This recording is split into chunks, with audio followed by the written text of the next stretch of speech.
Let's go back to Ruth, chapter 3.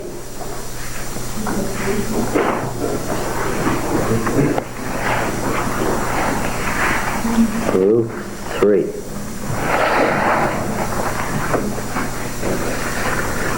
We had noticed that the author is well aware of the story of Judah and Tamar in Genesis 38 and its reflex in the testament of Jacob in Genesis 49. And he's well aware of the origin of Moab in Genesis 19, which is reflected in Judges 19, which is the section that the Deuteronomic historian has written to balance Ruth. And these Levirate-type marriages, Lot to his daughters, Judah to his daughter-in-law, stand in the background because on the one side you have Judah and on the other side you have Moab. Okay? And these background symbols now merge in Ruth and Boaz. See? He's bringing together traditions into the story of Ruth. He's weaving the story around these pre-existing traditions. You understand? Yeah, everything is coming together here. All right. So, then Naomi, her mother-in-law, said to her, "My daughter, should I not seek a home for you, that it may be well with you?" Yes, as the older of the two, she should, but she hasn't been doing much so far. How has Naomi been depicted so far?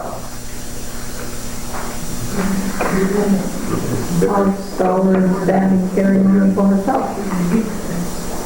And therefore what? Active or passive? Passive. Here she says, "Now, is not Boaz a kinsman," based on the verb yada, to know, one of our knowers, "with whose maidens you were? See, he's winnowing barley tonight at the threshing floor," the RSV says. Or, he's at the threshing floor of the gate. The word gate and barley being virtually interchangeable. We noticed this same pun in the story of Gideon, where gate fighters and a barley cake that rolls into the camp of Midian is a pun. So the same word means two different things. Which does it mean here? Oh, I think it means both. Now, so Naomi, the word being sa'ar or sha'ar, the S and the SH being identical without the pointed text. So the unpointed text, the word would have looked the same. Now she gives some advice. What advice is Naomi giving Ruth here? What is her plan? "Wash, therefore, and anoint yourself. Put on fine clothing, and go to the threshing floor. The washing and anointing and ritual clothing, go to the threshing floor, but do not make yourself known to the man until he has finished eating and drinking. When he lies down, observe the place where he lies, then go and uncover his feet and lie down, and he will tell you what to do." She replied, "All that you say I will do." What is it that Naomi is telling Ruth to do? Well, what does she want from what? Isn't that the formal way of informing him that they're aware he is the next of kin? No. No. It's you're way short of what you're way short of the drama. You're way short of the drama. You've missed the point. Does gate and barley have to do with feet and what does feet mean? Let's get down further. Let's stick with this question for the time being. Feet. We're talking completely something else and it ain't feet. Why? Well, we're coming to feet. Let's take it one step at a time while we're on feet. We were at feet. I asked this question. I want to get through it. What is it that Naomi is asking Ruth to do? Have sexual relations. He said seduce, which is on the right track but way short of it. You said have sexual relations. I think that's a closer step still, but it's still short of it. What is she asking of Ruth? What? To marry him. To marry him? Does anyone here any recollection of the book Song of Solomon, which stands next in the Hebrew canon? Proverbs, Ruth, Song of Solomon. Has anybody recollection there of how the bride prepares herself? She washes herself and anoints herself with spices. Yes. What is that in preparation for? It's for the wedding night. What question comes to your mind when Naomi asks Ruth to do this?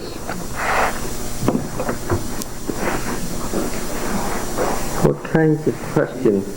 There's some obvious things standing in the... What happened to courtship?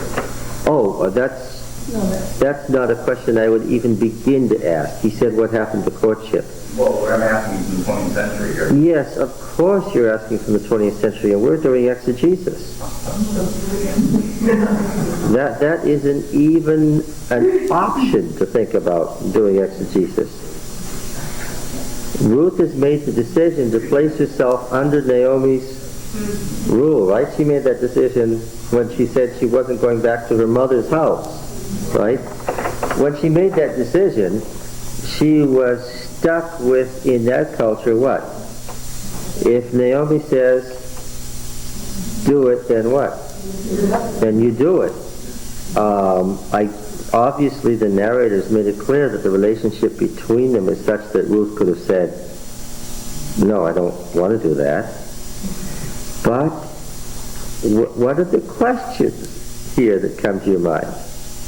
What are they trying to say? Is the Levirate system still in effect? Oh, it's very much in effect, sure. Naomi mentioned the Levirate system in chapter 1.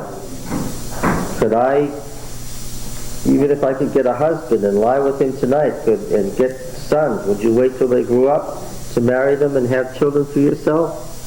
No, I can't do that, she says. But I think you're still talking around it and missing it. What question should come to your mind?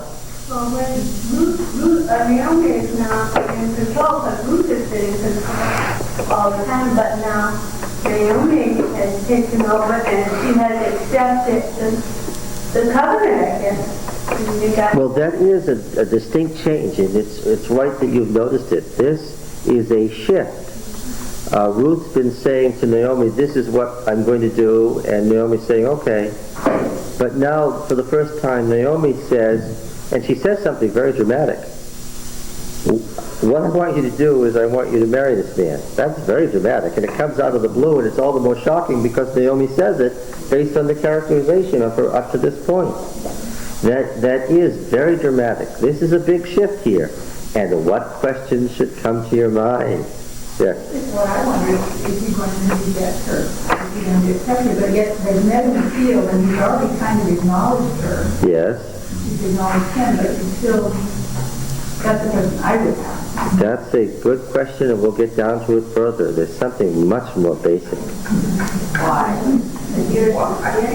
What? The part where it says, he will tell you what to do, as if she doesn't already know. That sounds a little strange to me, What question should come to your mind? Isn't Naomi the one that should be going and not Ruth? I mean, isn't she the one that should be doing this? You know, I was near to running out of breath here. I think you've saved me, Sharon. This is a patriarchal society, and what point have I just made? Who's in charge here? Naomi is in charge. This is an older man who needs to get married. And who is his nearest kinswoman? Naomi. Something that the intended audience would have caught. Who should have gone down to the threshing floor at the gate and said, "I'm here"? Naomi should have. Now, what question should come to your mind? Why did she do that? Why didn't Naomi go and present herself?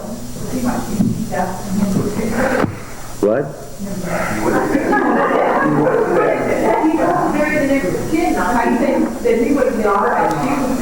Okay, so now let's get to the answer. We're taking this very slowly. For people with background in exegesis, this is going somewhat slow. The question is, why didn't Naomi, who is really the next in line, go and make the marriage proposal? Wasn't he setting up the bloodline? Well, yeah, but we want to know why things happen, not that this is the way it did happen, but why? What? Her son and husband before she had lost everything. Maybe she was pregnant. She lost her sons and husbands, so it's an emotional problem. She lost her sons and her husband, so she's so drained that she doesn't want to get married again. Well, that would certainly be a 20th century psychological answer, and I think that it's one that we can look at, but I don't think it's a very good one from the viewpoint of their rule.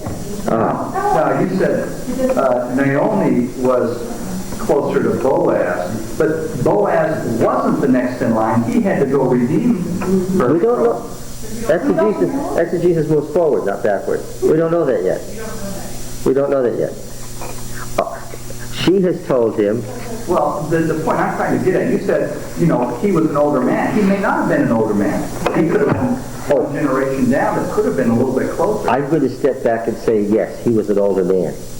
The turgid, the only way I can describe it, speech in the book is all reserved for Naomi and Boaz. They talk alike, and they talk in a language that's very formal and stiff, very unlike the way Ruth speaks. He's presented that way in the book. She was from a different culture, though. Why wouldn't she automatically speak different if she was? Oh, because they're all speaking Hebrew. That's not taken into account here. She doesn't speak as if she's speaking Moabite. She speaks as if she's speaking simple, direct, forceful Hebrew. Now, my question again is, why doesn't Naomi do the marrying? Well, what is the purpose of the levirate marriage? To produce offspring, yes. So, what is the obvious answer to the obvious question? Boy, this was hard. What's the obvious answer to the obvious question? What? She's barren, she's not barren because... Well, no, she had children. What's the implication? It's beyond childbearing age. That's right, but that may have been the problem of her not very strong husband. All right, so since the obvious question didn't spring obviously to your mind, we're now through the point being that the levirate marriage is to result in offspring. Naomi is not presented as capable We're going to find out, however, later that she becomes the wet nurse of the child. Yes, I was going to ask about We don't know that yet. We don't know that yet. You can't get ahead. Yeah. It might not be cast as childbearing because she cares about Ruth and she wants something in return for what Ruth has done for her. So even if she is able to have children, Well, yeah. There's another obvious reason to send Ruth and not go herself. And what is that? Ruth wouldn't be rejected where she might. Yeah. What does she want? She wants Boaz's cooperation. And security. And security. And not being silly, she figures out what? that obviously Boaz likes this woman, because if not, he wouldn't have treated her like... Yes, that's right. She makes comment about Boaz's reaction to Ruth and sees that as likely that he's going... When she says, he'll tell you what to do, what is Naomi assuming? She's assuming that he's going to say, yes, I'll marry you. Right? So it's like she's suddenly woken up and said what? Maybe the hand of God is still at work here. What? Let's marry you to Boaz, and let's do it when? Now. Yes. Okay. Now, interestingly, the characterization of Ruth, what's her reaction?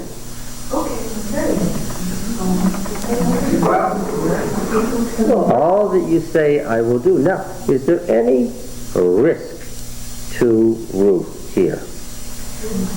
You could say no. He could say no. Is that a possible answer? He could expose her as a prostitute Yeah. and ruin the whole family. That he could say no is not a possible answer. How can you say that? Because it's quite a law-abiding person, and he would either reject her as a prostitute or he's going to accept it and That's follow right. through with the law. He's either going to follow the law, that covenant law, and do chesed, or else he's going to reject her as a prostitute. He could say, isn't this what Moabite women are like? And what could happen to her? She could, what? No. Be disgraced is not the right answer. How is one disgraced in that situation? One is disgraced to death. Yes, by large stone. So, is there any risk then, live risk to Ruth? Yes. Then why do it? Why not say, you do it? Because she's following Naomi's She's always her life in Yes, and her kids. this man is responsible. Now, we're going to find further in the chapter that since she's young, of marriageable age, and presented as desirable, what could she do? Could she get married? Yes. And thereby get security for what? Herself. No, herself. But by doing this, what? She gets security for both of them. Okay, she's risking her life for herself and for Naomi. All that you say, I will do. All right, God, let's talk about uncovering his feet. He does want to talk about that. I can't figure out why barley and dates are the same thing. It just happened to be the same word. I'm sorry that that's true, but it's true. And our author likes puns and multiple meanings. Weird word, actually. Why is gate of any significance? Because gate always brings what association to your mind? Entering is not what I think of when I think of gate. Did you read the book of Ruth?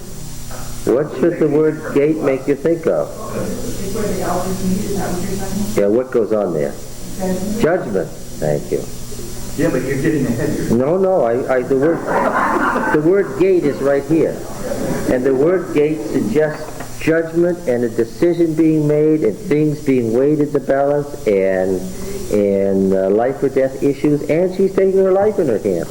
All of that is implied in the double use of barley and gate. You know that the season of barley is the season of judgment. You already know that. Yeah, you see. Right here, right here. Okay. Make sure I don't forget it.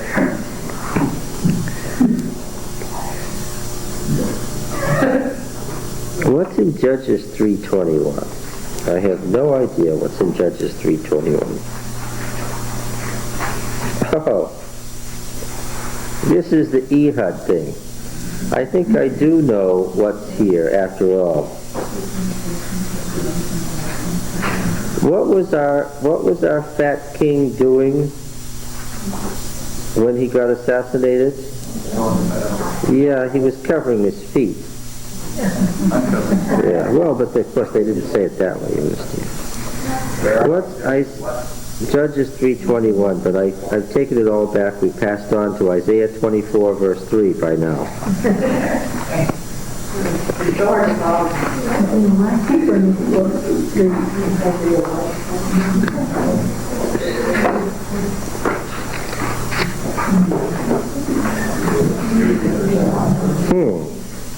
I don't see anything that looks familiar in Isaiah 24:3. I must have written that down wrong. But let's look at least the passage in Isaiah about the vision, Isaiah 7:20.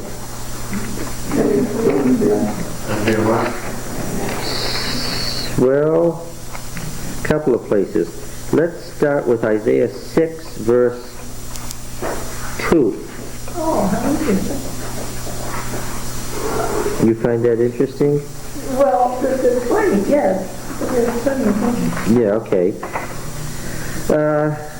Above him stood the attendants, the seraphim, the burning ones. Each had 6 wings. With 2 he covered his face. With 2 he covered his feet. That is what? Genitals. And with 2 he flew. Okay. Isaiah 7 and verse 20. This is a warning against what's going to happen in the day of Emmanuel. In that day, the Lord will shave with a razor, which is hired beyond the river. He will shave with the king of Assyria the head and the hair of the feet, which is what? What hair is that? That's the pubic hair, yes. And it will sweep away the beard also, being the signs of masculinity and fertility. Okay. 2 Kings 18:27. Remember this story? We'll find it if I've written it down properly. 2 Kings 18:27. Now, can I ask a question? Why these guys who translated this? Feet. They're translating it feet because the Hebrew word is feet. But did they know that feet wasn't feet? Yes, of course they did. Why did they write it as feet? Because that's what it says in the Hebrew. Why did you use the word say feet? I think it, Why don't we have a little thing down the bottom instead of you get the little A and find the big genitals? You know, like a little bit. that's what you have me for, Lou. You haven't answered why did the Hebrew word says feet. We're coming to that. Can we get through the verses first? The Rabshakeh said to them, I'm in Isaiah 18, and I'm reading verse 27. Oh, all right. I take it back because this is a passage that's found in both Isaiah and 2 Kings. But I know how upset you get when I don't give you the right verse. 2 Kings 18:27. What happened here? Did everybody have a long nap just before this class? What happened here today? Or maybe they failed. Let these people away for 1 week and they come back. But the Rabshakeh said to them, has my master sent me to speak these words to your master and to you, and not to the men sitting on the wall who are doomed with you to eat their own dung and drink their own urine, my RSV says. Yes, but the Hebrew literally reads, drink the water of their feet. Ah, okay, well, that's good. That helps make it... Why did they change it that time? You know, when the RSV committee was working on this passage in 1946, I wasn't there to consult it. Okay, now Ezekiel 16, verse 25. Ezekiel 16.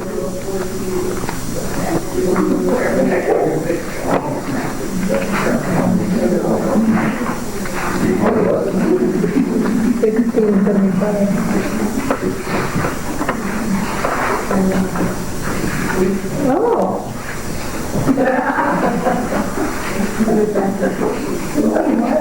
Verse 23 we'll begin with, and after your wickedness, woe, woe to you, says the Lord God. You built yourself a vaulted chamber, and made yourself a lofty place in every square. At the head of every street you built your lofty place, and prostituted your beauty. What do you think it actually says?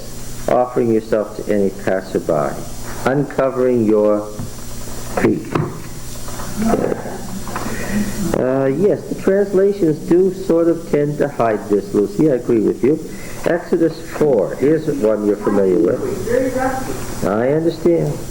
But we're brushing up on it right now. Exodus 4.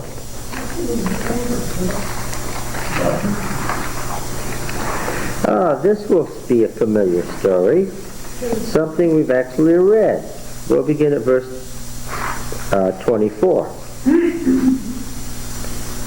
At the lodging place on the way, Yahweh met him and sought to kill him. The him is Moses.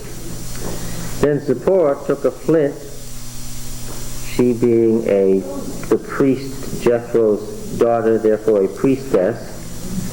She performs, the flint is for what? Is the ritual for circumcision. She produces the circumcision. She cut off her son's foreskin and touched, which is a gentle word here for a much stronger Hebrew word, Moses' feet with it. What did she actually do? She slapped him on his genitals with the son's foreskin. I think Moses probably got her point when she did that there. You may have missed it in reading this text earlier, but it's clear now, isn't it? Okay. All right. Yeah, and many passages, but Deuteronomy 28,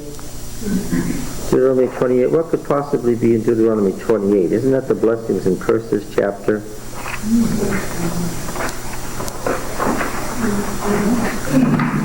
Yes. You'll remember this not very pretty passage at the end of all the curses. Verse 56. This is about the siege. The most tender and delicately bred woman among you, who would not venture to set the sole of her foot on the ground. Now here's a pun on the word foot. Because she is so delicate and tender, will grudge to the husband of her bosom, to her son and to her daughter, her afterbirth that comes out from between her feet. Yeah. Meaning her vulva. Yeah. Okay. Yes, it is interesting. I agree. So, and Lucy, your complaint is correct that in a lot of these passages the translation hides the Hebrew word and its intention. But that's why we do exegesis. Right? Okay. Moses told us that barley and dates meant the same thing. Why are you still on barley and dates? You know, it says it in Hebrew and something else, and it means this whole other realm of things. But Barley and Gate has to do with judgment, and that has to do with... Yeah, we're off that now. We're on to the next part of the sentence where feet means genitals. Now in Hebrew, does feet mean genitals? Feet is an idiom for genitals. They have a Hebrew word for genitals? No, So how do you know when they mean feet? by context.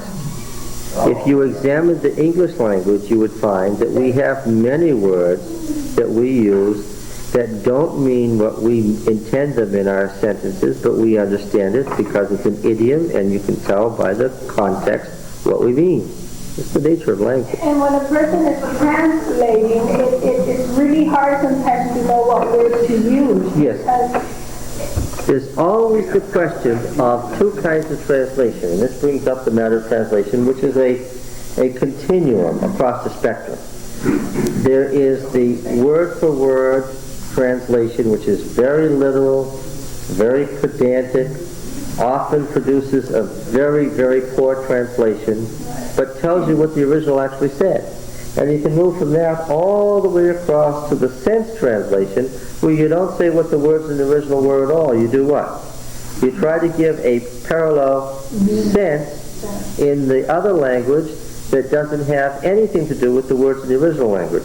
Everybody who can speak two languages knows that this happens. And you know when you're hearing one language and you're translating that you make fast judgments about how you're going to say that in the other language. And sometimes you choose this parallel or cognate words, and other times you just choose phrases that mean something similar or the same. That's a problem of translation at all times, Lucy. And see, I was just thinking right now, the person that translated this obviously knew feet. When they were translating to English using feet, they were thinking that everybody is going to understand Yes. this just simply because they did. I'm sure that the RSV committee presumed that it would be obvious to most readers that feet meant genitalia. They didn't believe you were fundamentals in it. My grandmother would be shocked when I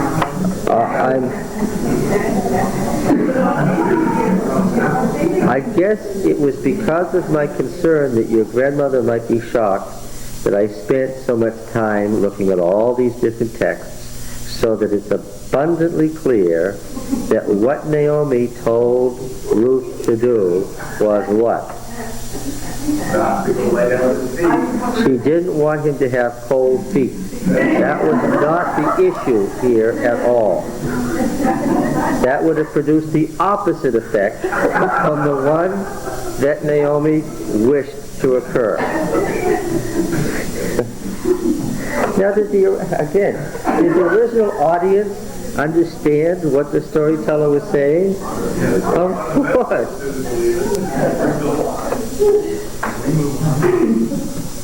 I'm sorry that Naomi's suggestion is shocking. It's not shocking, it's confusing to us. Well, it shouldn't be confusing by now.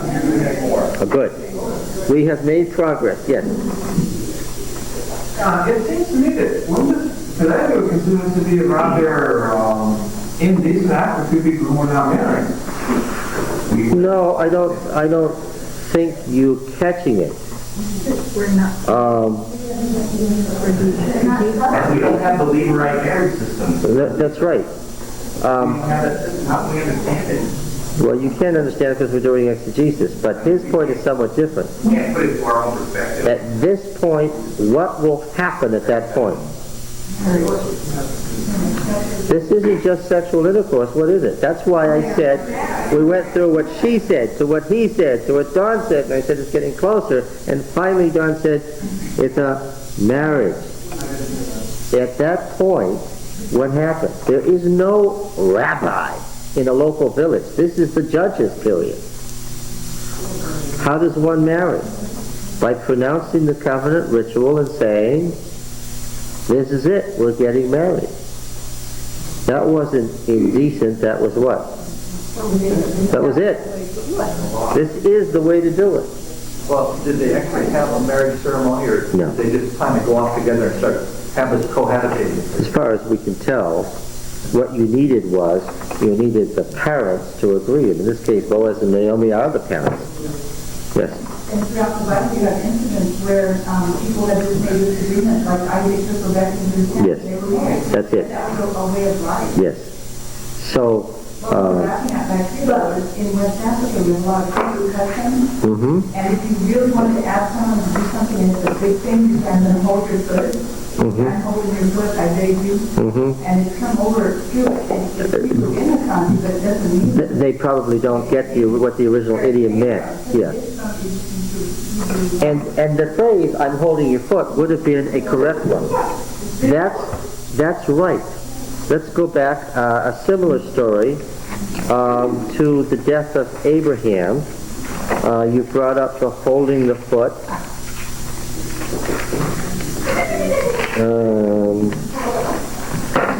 Abraham was very concerned about Isaac, who was, as you remember, a very recessive person, and he didn't let Isaac marry. This is one of the great mistakes that Abraham made.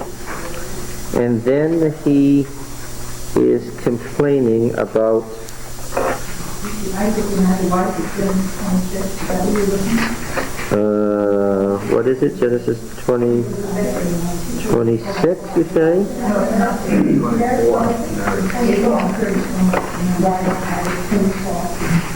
Yes, 24. Now Abraham was old and advanced in years, and Yahweh had blessed Abraham in all things. And Abraham said to his servant, the oldest of his house, who had charge of all that he had, put your hand under my thigh. That's literally what? To hold my foot.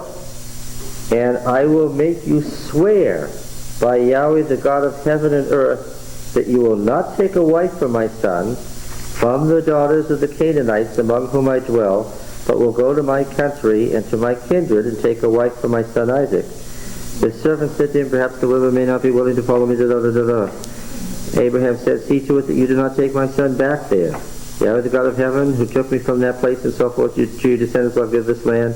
If the woman is not willing to follow you, you'll be free from this oath of mine, only you must not take my son back there. So this servant, verse 9, put his hand under the thigh of Abraham his master and swore to him concerning this matter. Here's a formal, absolute, on my life, on your life.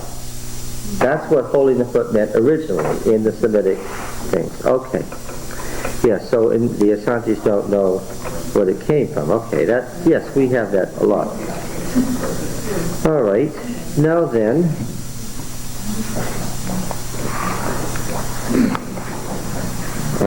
yes. So she went down, verse 6, 3:6, to the threshing floor, and did just as her mother-in-law had told her. And when Boaz had eaten and drunk, and his heart was merry. I was going to ask that. Why did she have to wait until his heart was merry? Because Naomi is planning well. Naomi wants what kind of an answer? She wants a yes. I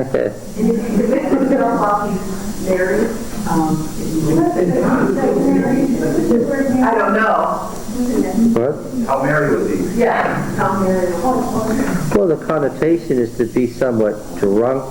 Remember that the Deuteronomic historian, in writing a parallel and darker narrative to match Ruth, describes somebody getting married in Bethlehem, and who is it? It's the father of the concubine and the Levite, as they get drunk each night, and he fails to leave Bethlehem to go home. And obviously the the Deuteronomic historian has used the phrase because he's borrowed it from Ruth, because he's got Ruth in front of him as he writes.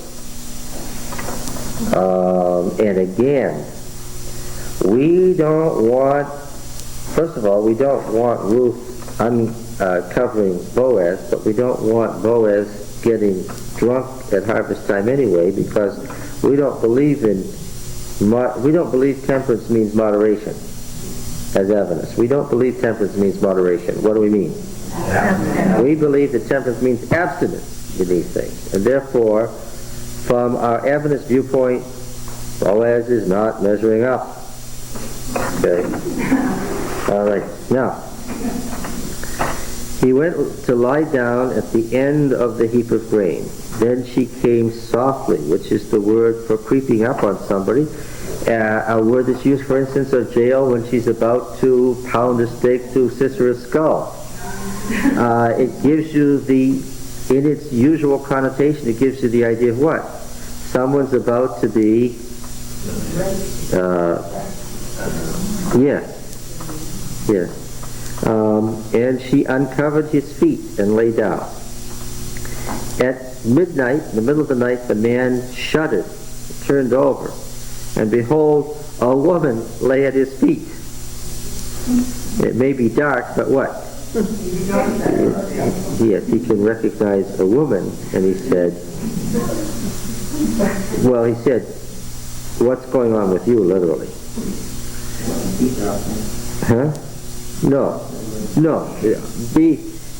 There is a great difference in the Old Testament between having your heart be merry and being dead drunk. Because how do the wisdom writers look at being dead drunk? Now that is the absolute in folly, isn't it? Yeah. She said, I am Ruth, your maid slave. Spread your skirt over your maidservant, because you are Goel. All right. What is it? The word is literally your wing. Spread your wing over your maid slave. Spread your wing over your maid slave. Okay? Because you are Goel. Okay. What is she saying to him here?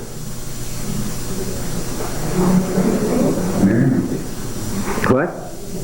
Saying, marry me. In simple terms, that's what she's saying. Deuteronomy 22:12 is a verse that we could look at in this connection.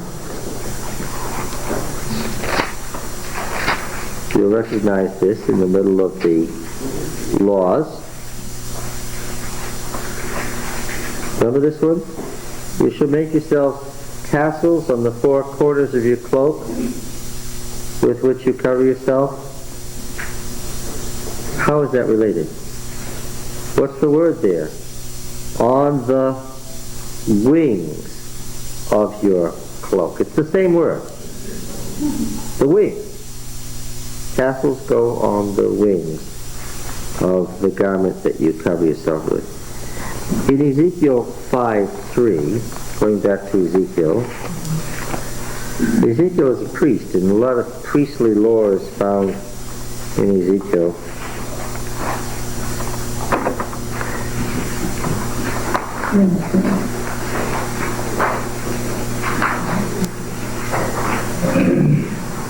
In verse 3, and you shall take from these hairs, Ezekiel's cutting his hair off, a small number, and bind them in the wing of your robe. He's lying there, cutting his hair off, and tying it up and putting it in the wing of his robe. Do you think anybody thought that was interesting? Going back to Deuteronomy 22,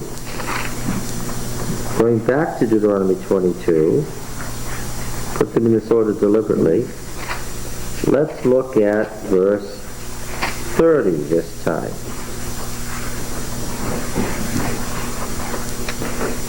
A man shall not take his father's wife, nor shall he uncover her who is his father's. I have a footnote, fortunately, Lucy. Uncover his father's. Well, see, now they're giving a sense translation. Literally, it's what? His father's wing. Verse 30, 22:30. You see where it says, nor shall he uncover her who is his father's? Do you have that? Nor discover his father's skirt. What? Nor shall he discover his father's skirt. Yeah, and the word skirt is wing. What does yours say? Deuteronomy 22:30. A man shall not marry his father's wife, thereby violating his father's rights. Thereby what? Violating his father's rights. Violating his father's rights. Well, they have really gotten far from the what translation is that? New Revised Standard. The new RSV reads that way? I think I'll stick with the RSV. That's a shame. It's the same thing, but it has an A and then it says in the back, it says covering his father's skirt. Okay, so it's got the same footnote. This says, he must not dishonor his father's dead. Yeah, right. See the variety of sense translations you can get when you decide to take the sense instead of the literal uncover his father's wing. Okay. Obviously, Lucy, they didn't believe that anybody would figure out what uncovering the father's wing could possibly mean, because they didn't figure out that you'd figure that the corners of the garment are its wings. Okay, so here they've opted for a sense translation rather than a literal one. All right. Deuteronomy 27 and verse 20. Oh, one of the original curses in the very early Shechem covenant ceremony. Cursed be he who lies with his father's wife, because he has uncovered her who is his father's, the RSV reads, or literally, he has uncovered his father's wing. All right. That's chapter 27, verse 20.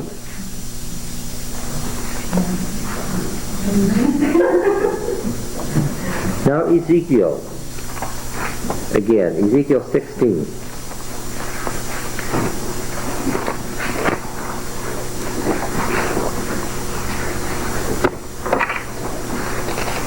This is especially important.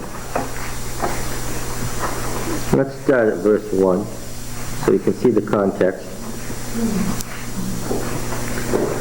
Again the word of Yahweh came to me, Son of man, make known to Jerusalem her abominations, and say, Thus says Yahweh Elohim to Jerusalem, your origin and your birth are of the land of the Canaanites. Your father was an Amorite and your mother a Hittite. And as for your birth, on the day that you were born, your navel string was not cut, nor you washed with water to cleanse you, nor rubbed with salt, nor swathed with bands. No, I pitied you to do any of these things to you out of compassion for you, but you were cast out in the open field, so you were abhorred on the day that you were born. And when I passed by you, I saw you weltering in your blood, and I said to you, your blood live and grow up like a plant of the field. And you grew up and became tall and arrived at full maidenhood. Your breasts were formed and your hair had grown, yet you were naked and bare. When I passed by you again, I looked upon you, and behold, you were at the age for love. And I spread my skirt over you, that is my wing. I spread my wing over you, same word, and covered your nakedness. Yea, I plighted my troth to you, and entered into a covenant with you, says Yahweh Elohim, and you became mine. Got it, Ed? Now it's clear. To cover the woman with your wing is what? Is to marry. This is absolutely certain. Okay? Yes? That says your hair had grown, and your hair, your hair had grown. So it means does that refer to the hair of the head? No. It certainly refers to the pubic hair, because it's the sexual characteristics that are being described. She's grown up. Yeah. All right. So there is absolutely no doubt what Ruth is saying in verse 9. Spread your wing over your maidservant, for you are Boaz. What had Boaz said to Ruth? Chapter 2. And verse 11. But Boaz answered her, all that you have done for your mother-in-law since the death of your husband has been fully told me, and how you left your father and mother and your native land and came to a people that you did not know before. Yahweh recompense you for what you've done, and a full reward be given you by Yahweh, the God of Israel, under whose wings you have come to take refuge. Coming under the wing is to marry. Okay.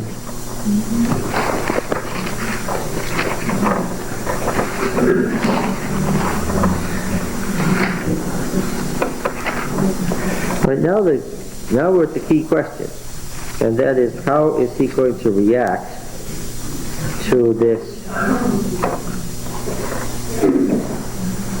blatant assault on his person and his life?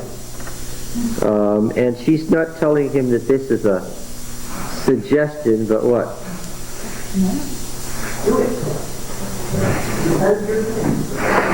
Well, she says you're a Goel, because that's what she knows about it. Covenant duty. Yeah. And he said, may you be blessed by Yahweh, my daughter. You have made this last chesed, once again. There is that very specific word for extraordinary acts of graciousness or kindness that go above and beyond what covenant law requires. We translate it grace, we translate it loving kindness, we translate it favor. It means extraordinary acts that go way beyond what covenant law requires. He recognizes that she's doing this for what purpose? For Naomi. For Naomi.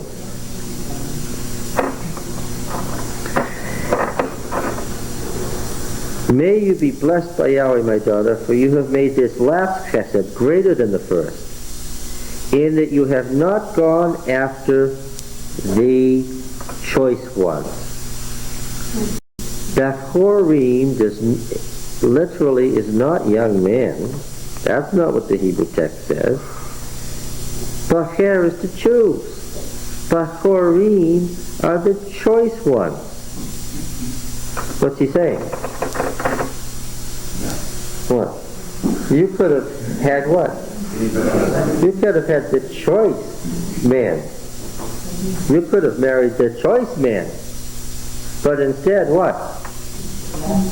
Yes. Whether poor or rich. Now, it's interesting that he also uses the phrase, you haven't gone after.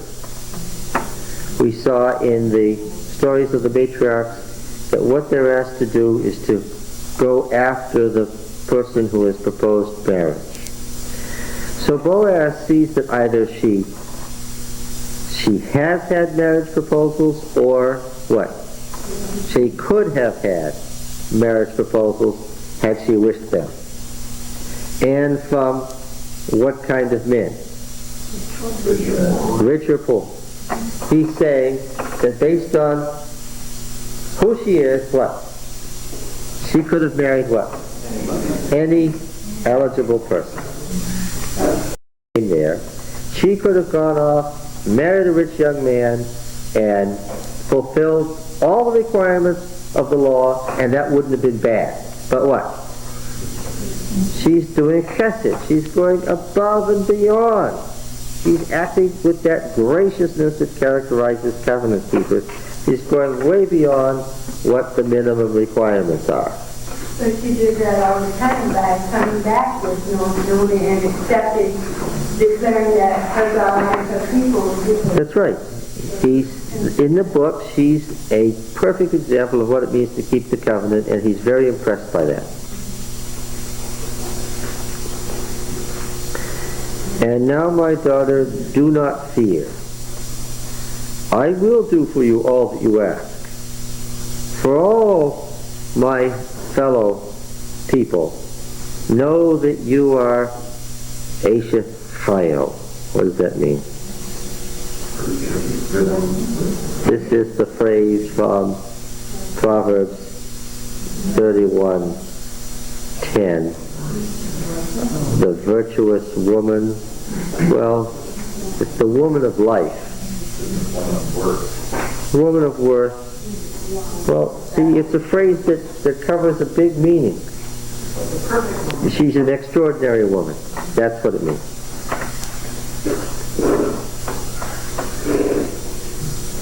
And now it's true that I am a Goel. Yet there is a Goel nearer than I. This apparently means what? Well, no.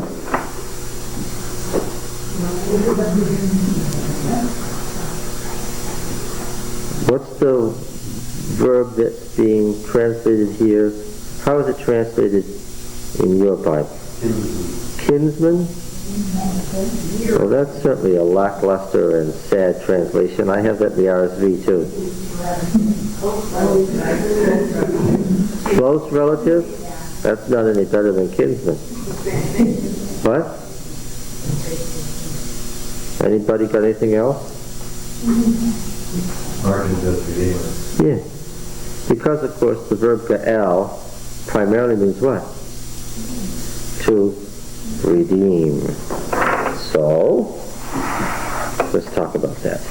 I'm going to go all the way through every word of the short article on ga'al and its related forms in the Hebrew Bible in the Theological Dictionary of the Old Testament. It's one of the basic tools of exegesis, the Theological Dictionary of the Old Testament, and of course it's a companion to the Theological Dictionary of the New Testament. I think that there's 12 or 15 volumes of this. Where every word of any significance is treated separately. So let's plunge in. I said last time, what's a redeemer? And what does a redeemer do? We use this phrase all the time. The redeemer said. Well, let's not throw the word around. Let's be careful. Etymology. What does etymology mean? Word origins. The root ga'al seems to be almost exclusively Hebrew. The only cognate appears in the Amorite proper name Ga'al Elim. The examples of this root in Jewish Aramaic are based on biblical usage. Therefore, the original meaning of Ga'al cannot be determined etymologically. Johnson's attempt to demonstrate that the original meaning is to cover or to protect by using examples that actually should be understood as biforms of Ga'al hardly are convincing. Kohler Baumgartner takes as its point of departure, Kohler Baumgartner being the standard lexicon of Hebrew, the meaning to lay claim to someone or something. Proch begins with the meaning to redeem and Stam with the meaning to repurchase. It seems better to begin with the actual linguistic usage than to postulate the original meaning. In the Old Testament we find the verb in the kal and the nifl, the kal active participle as a substantive goel, redeemer, and the abstract geula. There is also a second ga'al root, which is a biform with an ayin instead of an aleph. The meaning. The verb is used in two realms. On the one hand, in connection with legal and social life, and on the other with regard to God's redeeming acts. Scholars usually start with the secular use to shed light on the religious meaning. But Jepson emphasizes that the distinction between secular and religious was hardly intelligible to ancient man, and that one would do well to begin with an original meaning common to both realms, possibly to restore or repair. Later Hebrew linguistic usage inclines toward the idea of setting free, liberating, which was found on the coins of the first Jewish revolt, Lege'alath Sion, in the year of the redemption of Zion. But even in the Old Testament, for the most part, this verb is one of the verbs of delivering or rescuing. The main word that stands in parallelism with and is almost synonymous to gal is pazah, to ransom. Hosea 13:14, Isaiah 35:10, Jeremiah 31:11, Psalm 69:19. But Hoshea, you remember Joshua? To save or deliver Isaiah 60:16, Psalm 106:10. These are places where the two words are found in parallel couplets, showing that they are parallel or similar in meaning. And Hitziel, to save or rescue, Micah 4:10. And Azer, to help, Isaiah 41:14, also occur in parallel. This is an agreement with the use of min to specify that from which a person is rescued or delivered, as from slavery in Egypt, exile, or distress in general. Genesis 48:16, Jeremiah 31:11, Hosea 13:14, Micah 4:10, Psalm 72:14, Psalm 103:4, Psalm 106:10, Psalm 107:2. Now the secular use. For the secular realm, it is best to begin with the participle goel. Goel is used of a man's nearest relative at a particular time. In Leviticus 25:48, let's look at it.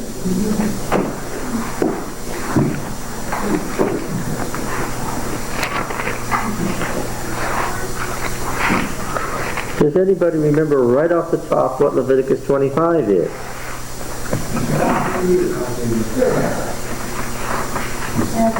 Oh, it's the sabbatical year-end Jubilee calendar.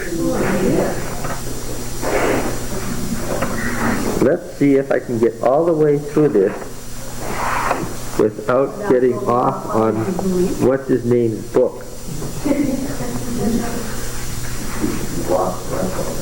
Let's read it. Verse 47, Leviticus 25. You remember this is the economic system of Israel in P. P represents what country? P represents what country? The South. Can you say a name of a country? Judah. D represents what country? Israel. And of course, the covenant code in Exodus, the earliest one, represents the period of the Federation, the early Judges period. So that's why we have the three codes. Okay, here we are in P, in the very midst of the P economic system. If a stranger or sojourner with you becomes rich, and your brother beside him becomes poor, and sells himself to the stranger or sojourner with you. This is a non-Hebrew. So to remember the stranger's family, then after he's sold, he may be redeemed. There's the word. One of his brothers may redeem him, or his uncle or his cousin may redeem him, or a near kinsman belonging to his family may redeem him. Or if he grows rich, he may redeem himself. Here redemption is primarily what then? Buying back with money. He shall reckon with him who bought him from the year that he sold himself until the year of Jubilee, and the price of his release shall be according to the number of years. The time he was with his owner shall be rated as the time of hired slave. If the years are still many, according to them he shall refund out of the price paid for him, the price for his redemption. If there remain but a few years until the Jubilee, he shall make a reckoning with him according to the years of service due from him. He shall refund the money for his redemption. As a slave hired year by year shall he be with him. He shall not rule with harshness over him in your sight. And if he is not redeemed by these means, then he shall be released in the year of Jubilee, he and his children with him. For to me the people of Israel are slaves. They are my slaves, whom I brought forth out of the land of Egypt. I am Yahweh your God. In Leviticus 25:48 and following, it refers to a man's brother, uncle, cousin, or some other kinsman who is responsible for standing up for him and maintaining his rights. Behind this usage stands the strong feeling of tribal solidarity. Not only the members of a clan, but also their possessions form an organic unity. Did you catch that? And every disruption of this unity is regarded as intolerable and as something which must be restored or repaired. Following specific cases are mentioned in the Old Testament. A. If someone sells a house or a piece of property to pay a debt, there is the right of redemption, geula, and the nearest relative at the time is bound to buy back that which was sold and restore it to the family. as we've just read. In Jeremiah 32:6 and following, remember the story? Jeremiah buys a field of his uncle Hanamel to redeem it, using the same word. There's a long description of Jeremiah redeeming something. In this instance, the redemption took place before the field was sold. Hanamel was going to sell it to somebody outside the family. To prevent it from leaving the family, Jeremiah paid for it by redeeming it to prevent it from going outside the family. The book of Ruth contains another example. Boaz is the Goel of Naomi and Ruth, 2:20, but there is a nearer kinsman who has priority, 3:12 and 4:4. He is quite willing to pay the price of the property, but not to marry Ruth as well, which apparently was a part of the responsibility accruing to the Geula. But Boaz accepts both responsibilities, 4:9.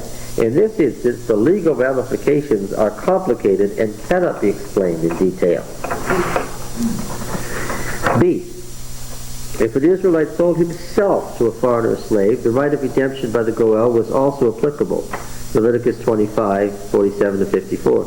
In this case, there was a breach in the whole nation, which must be repaired by redemption. C. If someone is murdered, his death shall be avenged by the Goel Hadam. It's translated avenger of blood in most of our translations, but literally it's what? It's the redeemer of blood. Okay, whose responsibility is to kill the murderer of a member of his clan. The avenger of blood is first of all the dead man's son, and then all other male relatives. By vengeance, the avenger of blood restores the equilibrium that had been disturbed and the wholeness that had been impaired. Kohler Baumgartner redeems the guilt of the manslayer. The manslayer can take refuge from the avenger of blood in the cities of refuge. Numbers 35. We read this before, but we can refresh our memory. Numbers 35 and verse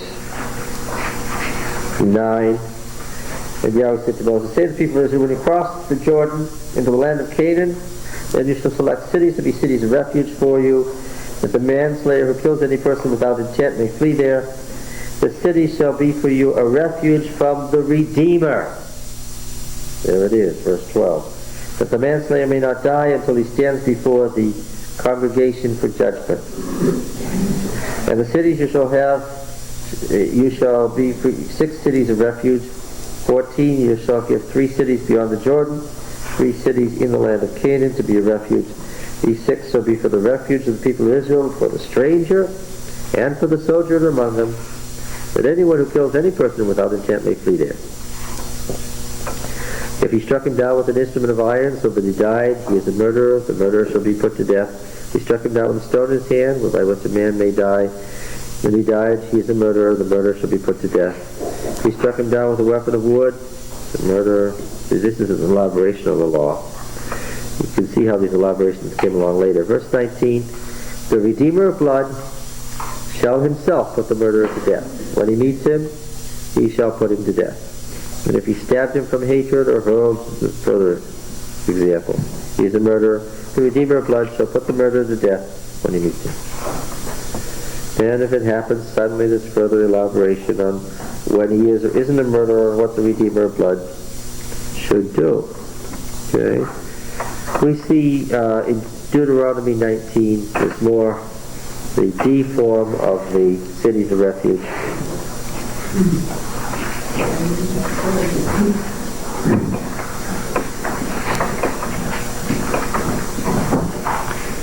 Verse 6. Lest the Redeemer of blood in hot anger pursue the manslayer and overtake him because the way is long and wound him mortally though he didn't deserve to die, and so forth. That's exactly the point we're following. We're reading the word Goel. I told you I was going to read everything about this one word, Goel. We're not going to leave the word at all. G-O-E-L. How close is Daniel 8:14 says restore to that Goel? That's a different word. That's the passive form of the word sadak, which is to be righteous. It will be made righteous, or put in a right state. Okay. Verse 12, the elders of the city shall send and fetch him from there, and hand him over to the Redeemer of blood, that he may die. And Joshua 20 has more about these same cities of refuge. They were going to add more and finally get 9 and maybe even 12 if they extended it far enough. And what does it say in Joshua 20? Well, we find in verse 2 and following, for the cities of refuge which I spoke to Moses, that the manslayer or anyone who kills blood intentionally or unwittingly may flee there. They shall be a refuge from the Redeemer of blood, and so forth. 2 Samuel 14. 2 Samuel 14.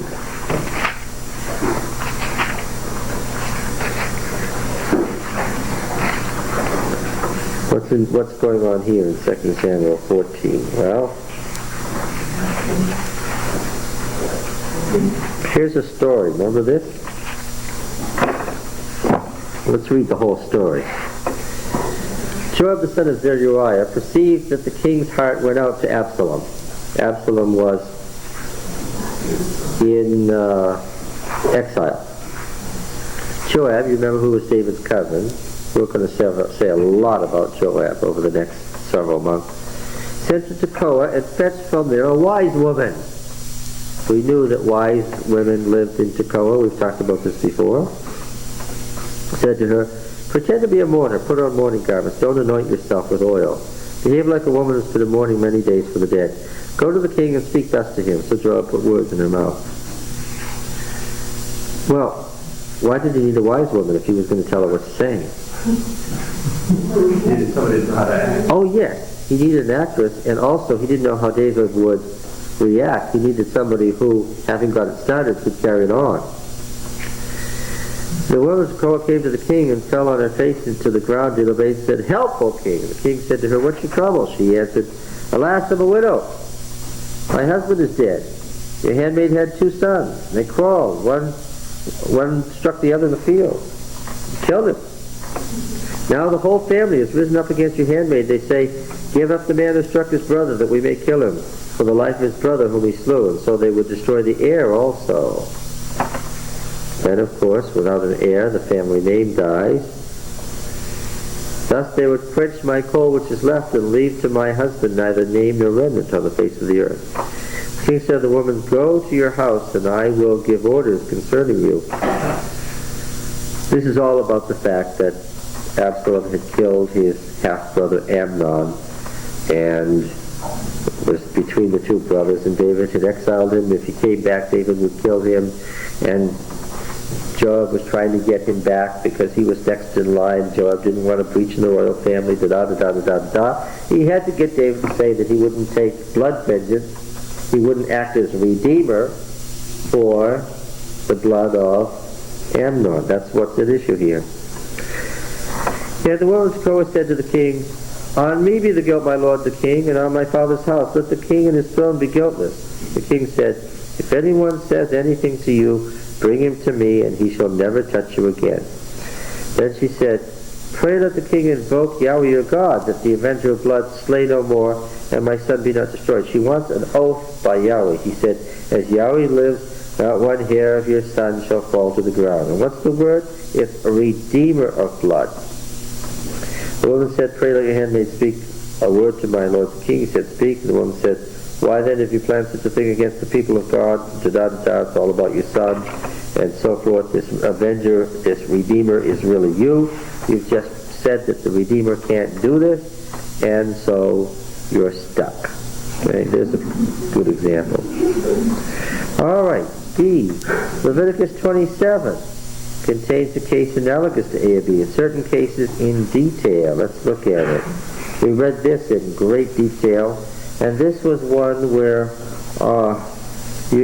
folks were having considerable trouble with this. We've been through this chapter 2 or 3 times now. We're hoping that we don't have as much trouble with it today as the last 2 or 3 times. I don't know, what was the chapter? Leviticus 27. If you've made a vow of a person or an animal, and if you should decide not to sacrifice the person. And what point did I make? The chapter presumes the possibility of what? Of human sacrifice. Let's not go through that all again. But if you decide, this is the law that Jephthah, I know you remember it, Don. You were the one who was most anxious as we went through this. Not confusing, it's just disturbing. You didn't like the idea that there could be human sacrifice. So then we went right to Ezekiel, who said that human sacrifice wasn't so good, but God told him to do it anyway. And but I know, Ed, your friend didn't like that either. Now, what could you do here if you decided not to kill the person or the animal? Take verse 13. But if he wishes to redeem it, he shall add a 5th valuation to it. So you can save its life how?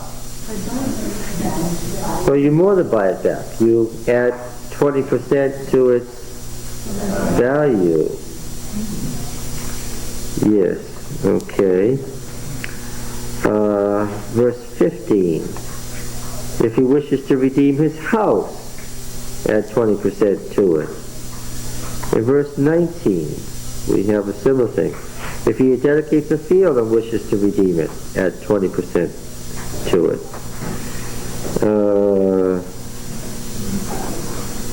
Yes, firstlings of animals, same thing, redeem.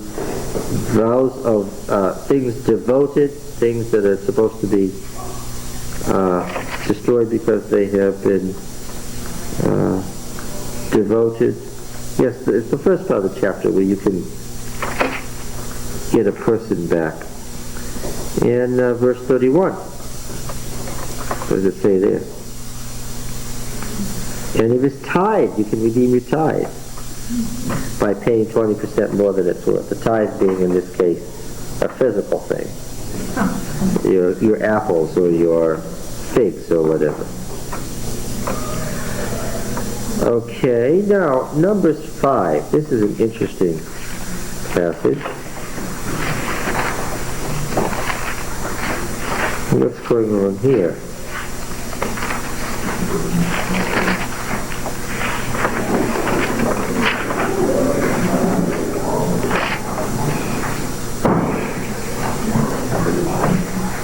Remember this law of jealousy?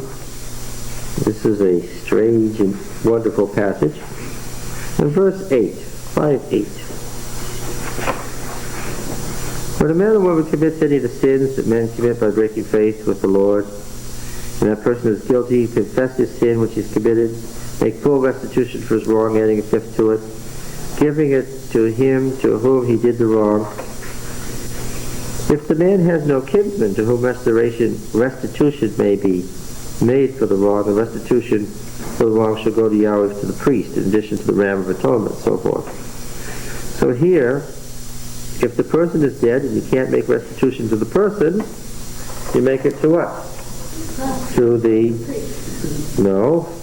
If the person is dead and you can't make restitution directly to that person, you make it to his Redeemer. To his Redeemer. It's still the same word. How do you spell that word, Don? I was still trying to catch up when you said it. Oh, G-O-E-L. Goel, yes. All right. How about Proverbs 23:11? What do we have there?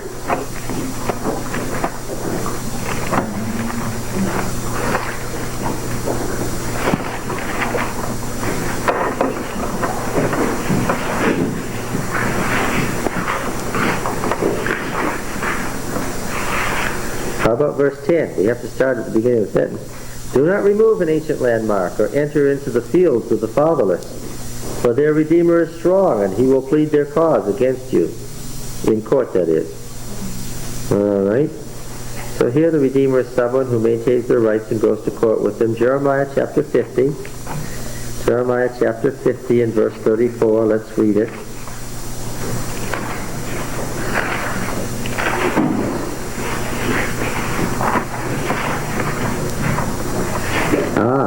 The Redeemer is strong. Yahweh of hosts is his name. He will surely plead their cause, that he may give rest to the earth but unrest for the inhabitants of Babylon. And here it's the oppressed people of Judah who are going to be redeemed from Babylon. God's going to have to do what? Buy them back. Got to pay some money. Lamentations 3:58, which is just the next thing over, a few pages further. Thou hast taken up my cause, O Lord. Thou hast redeemed my life. Here in court, he's trying to save the life of the individual. Psalm 119, 154. Psalm 119, you recognize that psalm right away. And verse 154.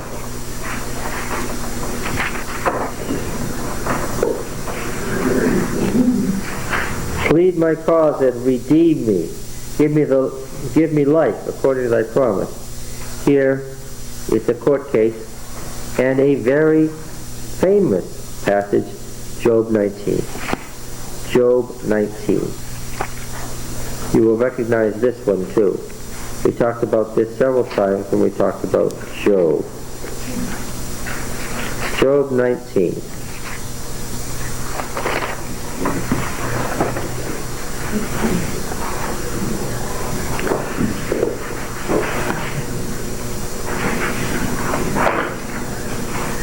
For I know that my Redeemer lives, and at last will stand upon the earth. And after my skin has been thus destroyed, then from my flesh I shall see God, whom I shall see on my side, and my eyes shall behold, and not another. Show that the Goel could appear as a helper in a lawsuit to see that justice was done to his protege. He who does not leave behind a Goel and a Rhea, that is a bosom friend, has one who cares for his rights and honor. All right, so the legal categories are reflected in the passages cited above. Yahweh is the Goel of the fatherless and the widow and pleads their cause. And a reeve, R-I-B, a court case, a lawsuit, literally. Proverbs 23:11, Jeremiah 50:34. He took up the cause, the reeve, the lawsuit of the worshiper and redeemed them in Lamentations 3:58. Redeemed his life. The previous verses, the danger of death is indicated by the pit, Mayim, water. A worshiper beseeches him to plead his cause, to redeem him, and to give him life. Further, according to Psalm 72:14, the king is to redeem the life of the poor from oppression. The parallel line, the previous verse, states that he saves, Hoshea, their life. Here, of course, the king acts as protector of rights.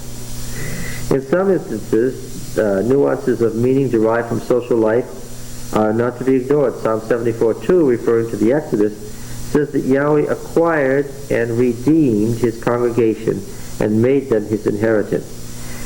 This passage doesn't have a restoration in mind, but an acquisition, a purchase, although, of course, the patriarchal tradition could substantiate the idea of redemption.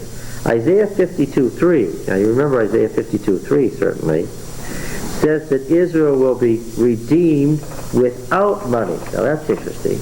Isaiah 52:3. That tells us two things at once. Redemption is usually how, then? Yeah.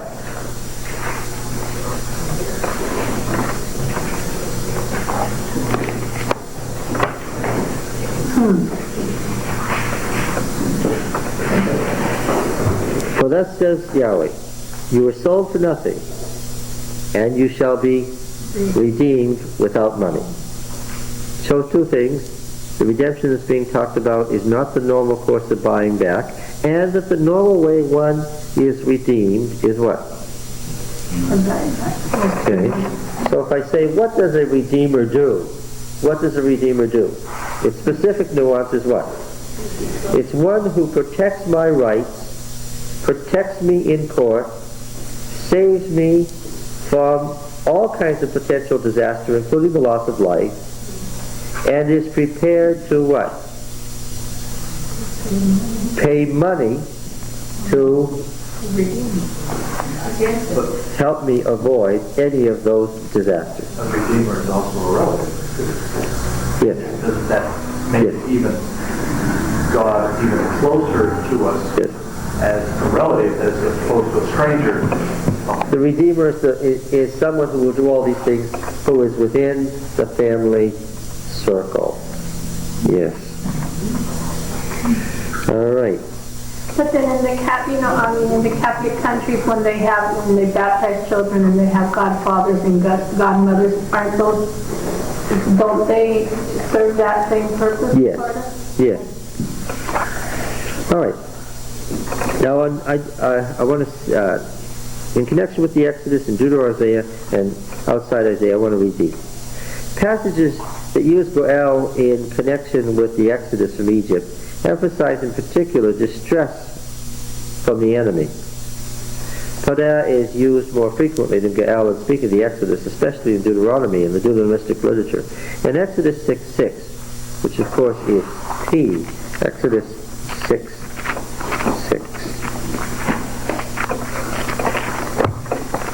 What's the promise here? This is the call of Moses, you remember. This is the chapter on which the call of Gideon was based. What's he told here?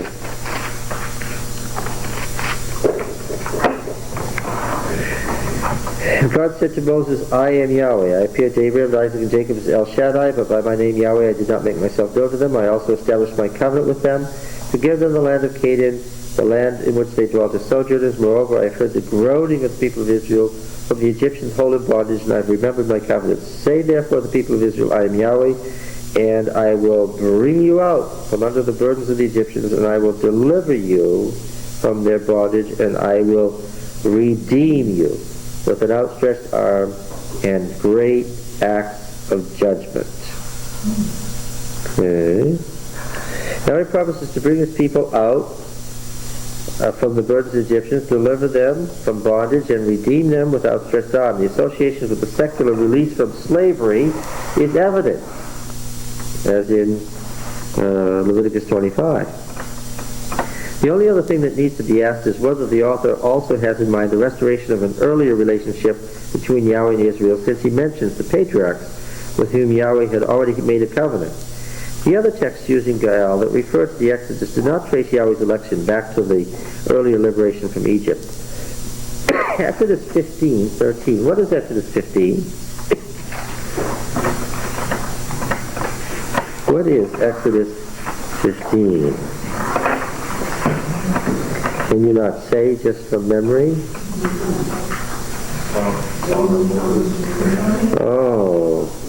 Oh, this pains me. Where is the Song of Moses found?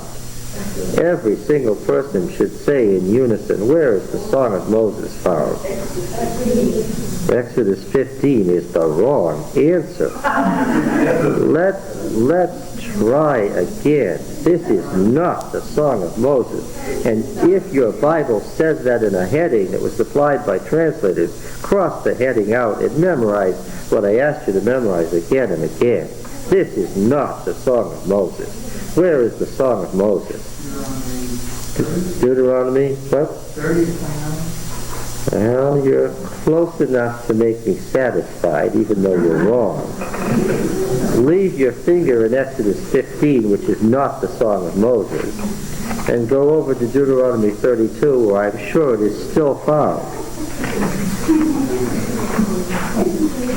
That's interesting. The Bible says the Song of Moses in both places. All right. This is what it's...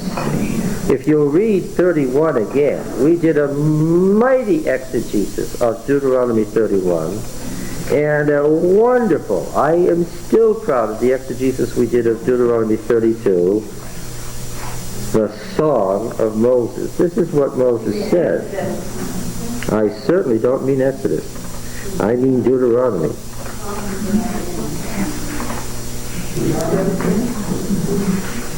Read verse 16 of Deuteronomy 31. And Yahweh said to Moses, Behold, you're about to sleep with your fathers, and then this people will rise and play the harlot after the strange gods of the land where they go to be among them. And they'll forsake me and break my covenant which I have made with them. Then my anger will be kindled against them in that day. And I'll forsake them and hide my face from them, and they'll be devoured, and many evils and troubles will come upon them, so that they will say at that day, Have not these evils come upon us, because our God is not among us?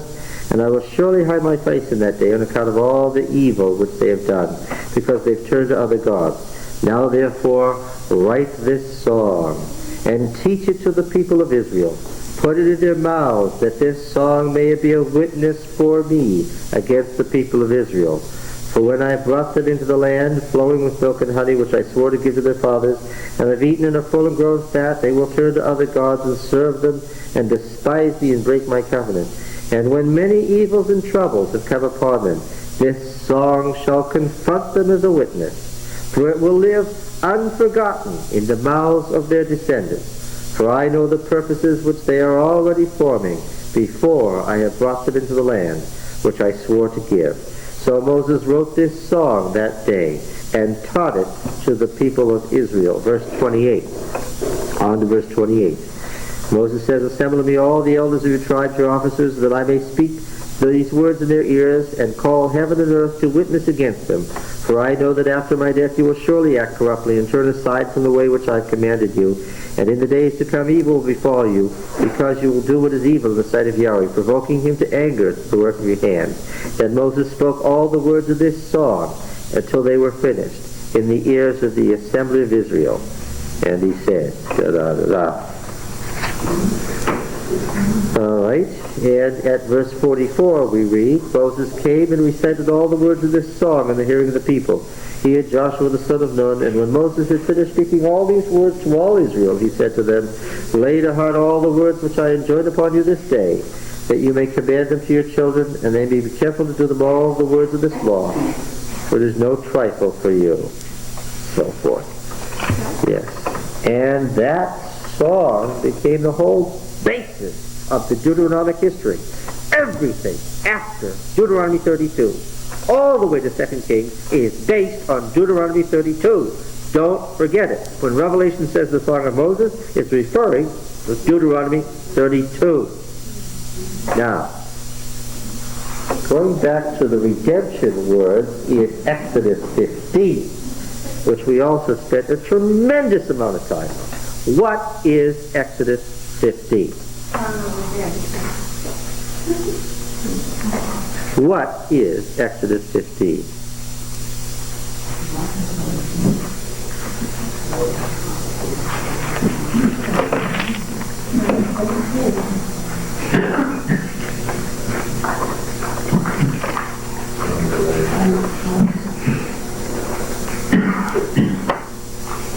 Verse 19. For when the horses of Pharaoh and his chariots and his horsemen went into the sea.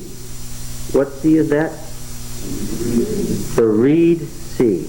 Yam Suf. And we remember from our exegesis that Suf means both reed and extinction. And that is why in biblical theology this is always referred to as the Song of the Sea, which is the song of what? The Song of the Reed Sea, or the Song of Annihilation, extinction. And we read here, verse 19, when the horses of Pharaoh with his chariots and his horsemen went into the sea, Yahweh brought back the waters of the sea on them. But the people of Israel walked on dry ground in the midst of the sea. Then Miriam, the prophetess, the sister of Aaron, took a timbrel in her hand, and all the women went out after her with timbrels and dancing. And Miriam sang to them, Sing to Yahweh, for he has triumphed gloriously. The horse and his rider he has thrown into the sea. And what is it? It's the incipit, which is a technical term for the first two lines of what? Let's read verse 1. Sing to Yahweh, for he has triumphed gloriously. The horse and his rider he has thrown into the sea. What is those words that Miriam spoke? How much of the song did she sing? All of it. Why don't they say all of it there then? Because the standard way of referring to a song in a narrative when you're not going to give the whole song is to give what? The incipit. That's the way it was done. We've run into this again and again and again in narrative. And I've mentioned it over and over again. Time to start memorizing these things. No good just that we could spend years during the Bible, but it's all a muddle at the end, and it won't have accomplished anything. Who, if you want to be technical about it, who sang this song? Miriam. All right, it's the song of the sea. And in this is very important, is the earliest or oldest reference to Yahweh as Redeemer in the Bible.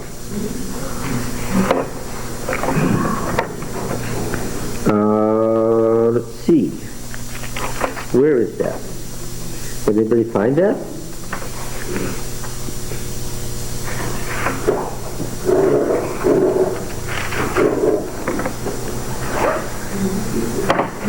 Can anybody find it? Now in thy mercy has set forth the people which thou hast redeemed. What verse is it? Verse 13. Thou hast led in thy steadfast love the people whom thou hast redeemed. There's the verb Gaal. Thou hast guided them by thy strength to thy holy abode. And then it goes through all the rest of the march. The march through the Southland that we've seen in several different passages that we've looked at in several different occasions. Okay? In 2nd Isaiah, let's talk about the use of the Redeemer in 2nd Isaiah, because really it's 2nd Isaiah that popularized this idea. We wouldn't, as Christians, say our Redeemer if it wasn't for 2nd Isaiah. Now, what chapters do we refer to when we say the 2nd Isaiah? Not Isaiah of Jerusalem, the great prophet of Hezekiah's day, but the prophet who arose in Babylon from the Isaiah school, from among the descendants of his descendants, the 2nd Isaiah. What chapters do we refer to? Isaiah what? 40 is the first chapter, yes. And how far does it extend? Do you know? To 66? 40 to 66? Well, technically that's not correct. The title of this section in biblical studies is usually referred to as 2nd Isaiah. And so when you hear it as a title, it's all of chapters 40 to 66. Technically, this prophet's work extends from 40 to 55, but we'll go into that in some detail when we get to Isaiah. In the light of Gaal and Deutero-Isaiah is intelligible. The prophet understands the release from Babylonian captivity as a new Exodus. And here we have this theme statement in Exodus 15:13 that Yahweh redeemed Israel by what?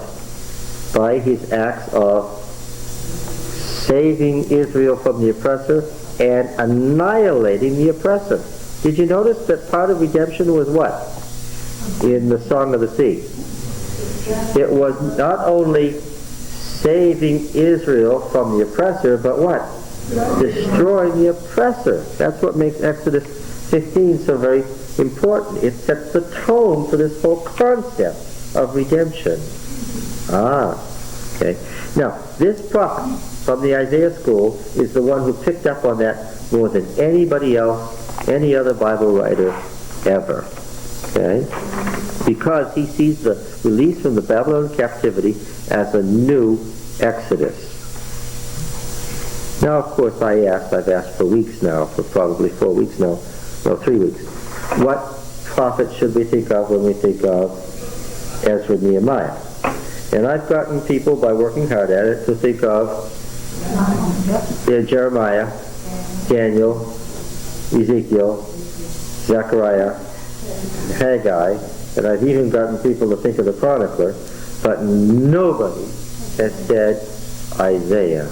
And yet you all know that what does the second part of Isaiah refer to? What period?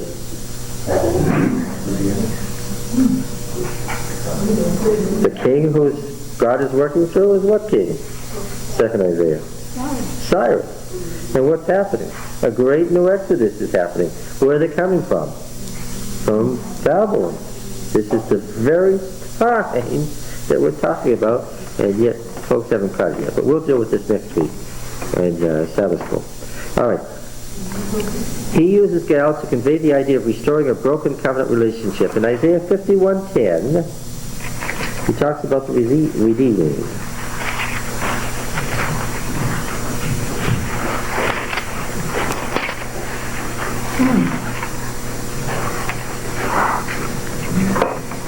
Was it not thou that didst dry up the sea, the waters of the great deep, that didst make the depths of the sea a way for the redeemed to pass over? What's he talking about here? He's talking about what?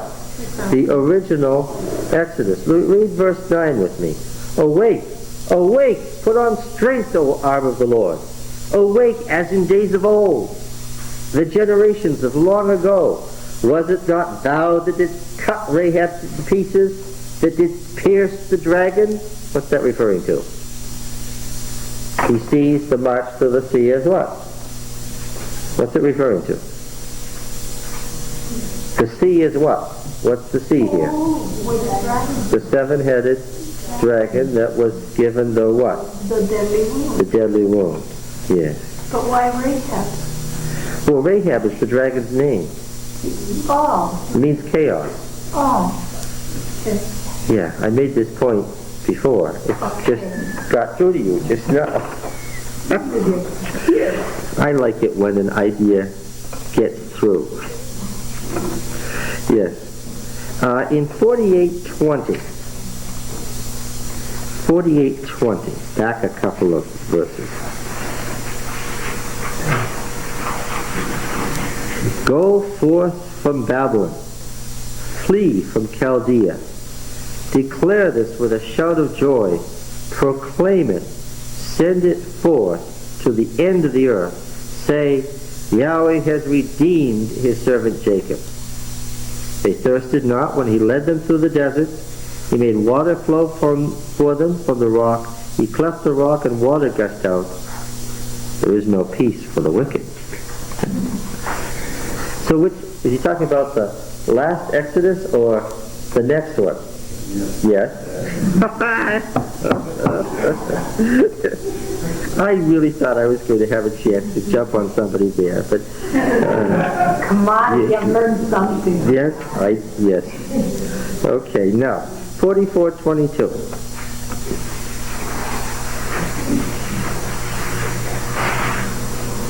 We'll read 21, verse 21. 44:21. Remember these things, O Jacob, and Israel, for you are my servant. Oh, by the way, this is a very important verse. All the way through this prophet, there's a central figure. I'm presuming now that even if you didn't know that the Isaiahs in the book of Isaiah are more than one person, even if you didn't know that, and there's no cause for alarm now, that this isn't the same person who wrote the first half of the book who wrote the second half. Even if you didn't know that, I'm presuming that you know that in the second half of Isaiah, there is a central figure called the servant of Yahweh, right? And who does it say the servant is here? Remember these things, O Jacob and Israel, for you are my servant. Shall we just, I don't even want to go on, I think we'll just flip over here so you can be familiar with this. Read a familiar passage with me in Isaiah, perhaps 53.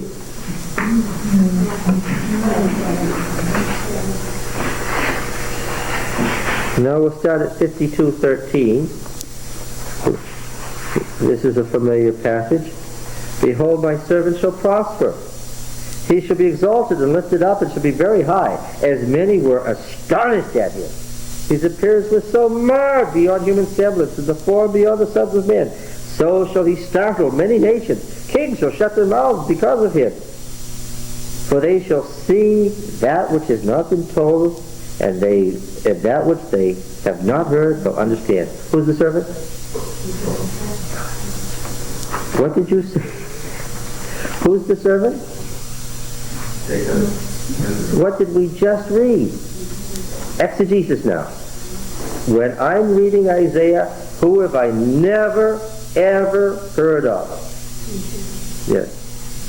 Who did we just read in the Bible was the servant? Israel. What has just happened to Israel at the time of 2nd Isaiah? Have they been through any suffering?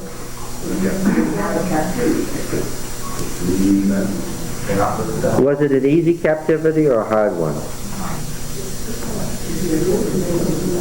It was the worst thing in the whole history of God's people, right? The time of Jacob's trouble. It was awful. Thousands died. Millions died. When is this now? This is just at the end of the exile. They should be in exile. They lived there among themselves. Some of them grew rich. Oh yes, after the exile. By the time Babylon fell, the Jews were in a very fine position in the Persian Empire. But the initial captivity was not good at all. And So I'm trying to get you to read something exegetically here, and it's really hard, I know. Who is it describing? What experience is it describing? What experience of Israel? Yes. Who has believed what we've heard? And to whom has the arm of the Lord been revealed? For he grew up before him like a young plant. We saw this in Ezekiel. Jerusalem grew up how? Like a plant. We just read that in Ezekiel a couple of minutes ago. Like a root from the dry ground. He had no form of comeliness that we should look at him, and no beauty that we should desire him. He. Who is the he? His name is Israel. It's the corporate person. How many of God's people are included here? All. He was despised and rejected by men, a man of sorrows, acquainted with grief, as one from whom men hide their faces. He was despised and we esteemed him not. Exegetically, who is this? Israel. Now, what does this mean? Was Israel suffering in some way redeeming for the nation? Did Israel's suffering have some sort of vicarious redemptive power? What does this chapter say? One of the big questions people ask was what? What was the big question throughout the exile? Why? Why? Why? Some said, oh, it's because of the sins of the father. Ezekiel said, that's not it. Some said, it's because Yahweh's not powerful. The gods of the nations were more powerful than Yahweh. Jeremiah said, no, that's not it. Some said it's because Yahweh no longer controls history. Daniel said, no, that's not it. This prophet said what? God had a redeeming purpose in the suffering of Israel. Surely he has borne our griefs and carried our sorrows. We esteemed him stricken and smitten by God. What did the prophet say? That Israel was... Who did this? Did the devil do this to Israel? Did the Babylonians do it to Israel? No. God did it to Israel. Yes. He was wounded for our transgressions. He was bruised for our iniquities. Upon him was the chastisement that made us whole. This is what the nations are saying. This is what the nations say when they look on Israel. Because what's going to happen to the nations in 2nd Isaiah? They're going to be what? Destroyed. Have you read the second half of Isaiah? What's going to happen to the nations in 2nd Isaiah? They're going to be what? They're going to be all come to Jerusalem. A great ingathering of all the nations into a great new kingdom that embraces what? The whole world. And how is this made possible in Isaiah? By the willing, vicarious suffering of Israel, God's people. Yes. And so he'll see the results of the travail of his soul. The servant is explicitly and repeatedly said to be Israel itself. Okay? And of course the servant nation then winds down much, much later in a much different and very precise interpretation in New Testament times that the servant is what? Is, in Christian interpretation, Jesus of Nazareth himself personally. Yes, okay, so where were we? Verse 21 of chapter 44. Remember these things, O Jacob and Israel, for you are my servant. I formed you. You are my servant. Did I make this up? I don't like this exegesis business. And the Bible means something different from what I want it to mean. What a nerve this prophet has to interpret his own words different from the way I do. Oh well. I formed you. You are my servant, O Israel. You will not be forgotten by me. What were they feeling? Yeah. I have swept away your transgressions like a cloud and your sins like a mist. Return to me, for I have redeemed you. Yes. The redemption is in advance of the new Exodus. Sing, O heavens, for Yahweh has done it. Shout, O depths of the earth. Break forth into singing, O mountains, O forest and every tree in it. For Yahweh has redeemed Jacob and will be glorified in Israel. All right. Here the redemption is connected with forgiveness of sins, as in Psalm 103. 52:9, rejoicing. 52:9. Tell me what. 52:9. Break forth together into singing, you waste places of Jerusalem, for Yahweh has comforted his people. He has redeemed Jerusalem. This is that famous passage, verse 7, how beautiful upon the mountains are the feet of him who brings good tidings, who publishes peace, who produces good tidings and publishes salvation, who says to Zion, your God reigns. Hark, your watchmen lift up their voice. Together they sing for joy. For eye to eye they see. They return to Yahweh, to Zion. Break forth together in singing. That you waste places in Jerusalem. For Yahweh has comforted his people. He has redeemed Jerusalem. 43:1.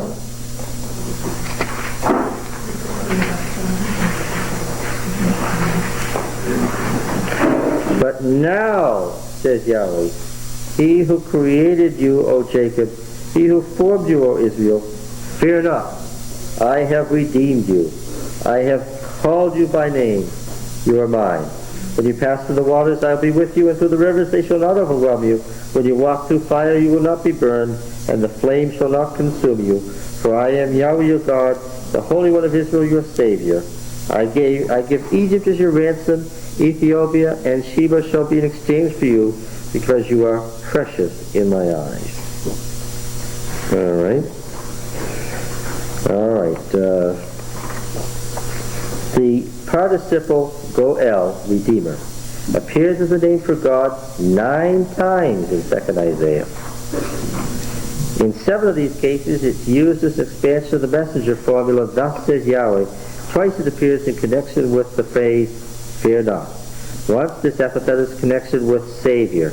Otherwise, its connection with the context is Yahweh your Redeemer, who helps his people, who defeats Babylon, is King and everlasting God, teaches and leads Israel. Isaiah 60:16 is just like all these other passages that we've read. This is near the end of the book.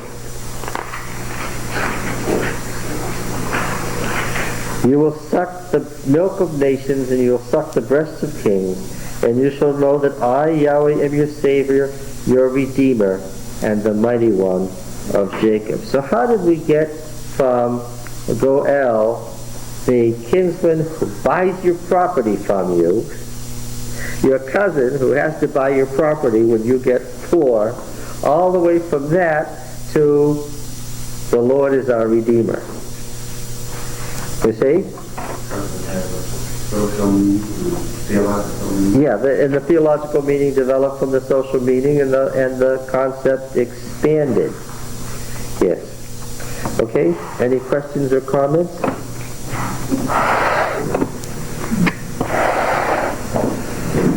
Yes. Yes. The verb ga'el.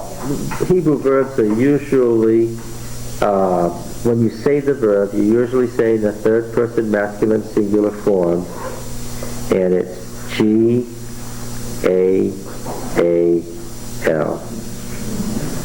The difference is that the first A is a long one and the second A is a short one. Ga'el. And, yes. And the participle goel, one redeeming, the Redeemer, is the same letters, just with different vowel points. Okay. I think we... Is that anything you can comment on? Oh, yes. Since we're studying this quarter, Ezra, and you really need to be familiar with this book, The Chronology of Ezra 7. I think we have a copy in the library. Without it, there's no hope of understanding Ezra without this book. Many of the questions that we are talking about now were already set down, settled, and finished 40 years ago. Questions that we're just coming on now. Why is this? Okay. I want you to be aware of that book in connection with the Sabbath School lesson. The Chronology of Ezra 7 by Horn and Wood. All right. We've got some studying to do. We got through part of Ruth 3. What? No. We never left. We didn't get on the Sabbath School lesson. We spent every minute of this 2 hours on Ruth 3. On Ruth 3, we're talking. Why do we do all this? Because what's the point in Ruth 3? She says to Boaz, what? I want you to marry me because what? You're a redeemer. And I said last time that we would ask the question, what's a redeemer? All right. See you next time.